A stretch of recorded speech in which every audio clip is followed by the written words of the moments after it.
ఇంకా రిజర్వేషన్ల గురించి మాట్లాడుకున్నట్లయితే నా ముందు మాట్లాడినటువంటి వ్యక్తులు దాని గురించి చెప్పడం జరిగింది. అయితే రిజర్వేషన్ల వల్ల కొంతమంది అనుకుంటున్నారు ప్రతిభ దెబ్బతింటుంది అని. అసలు ప్రతిభ అంటే ఏంటి? ప్రతిభ మనకు లేదా? ముక్కు ముఖం లేని మట్టి ముద్దను తీసుకొని సారి మీద పెట్టి అందమైన కొండనిచ్చినటువంటి కుమ్మరి కన్నా గొప్పదా ప్రతిభ?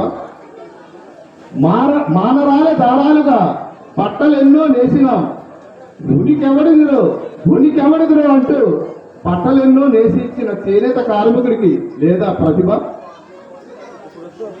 వరం మీద నచ్చినట్లు వంగినాట్లు వేసినప్పుడు, గొడవలెత్తి కోసినప్పుడు, మోపులెత్తి మోసినప్పుడు, కుప్ప కొట్టినప్పుడు, తూర్పార పెట్టినప్పుడు, భూమి కడుపులో కండ్లని పెట్టి నల్లని మన్ను నుంచి తెల్లని మెతుకులు తీసి మన కంచాల్లో వేస్తున్న మీరందరూ, మీ అందరికంటే గొప్పదా ఈ ప్రతిభాని సందర్భంగా తెలియజేస్తున్నారు.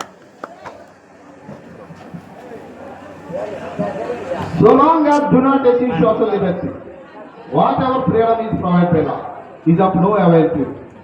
అసమ సామాజిక వ్యవస్థలో దశాబ్దాల స్వాతంత్ర సిద్ధి తరువాత కూడా ఆఖరి దళితుడు దశాబ్దాల స్వాతంత్ర సిద్ధి తరువాత కూడా ఆఖరి దళితుడు స్వేచ్ఛాజీవిగా ఊపిరి పీల్చుకున్నప్పుడు మాత్రమే మనం స్వాతంత్రులమని నాడు బాబాసాహెబ్ డాక్టర్ బిఆర్ అంబేద్కర్ చాలా మంచివాడు కుర్రాడు. వాళ్ళకి ఎలా అందించేశాడో డ్రగ్స్ అందించేశాడు.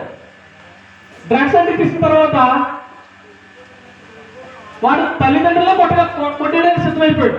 వాడికి తెలియదు కొడతాడు అంతలాగా. అందుకని చెప్పి మనం తల్లిదండ్రుల మాట విని మంచి ఉన్నత స్థాయికి ఎదగాలంటే మనం ఏదైనా సరే ముందు మన జాతిని కాపాడుకుంటూ ఉండాలి, మన చదువును కాపాడుకోవాలి.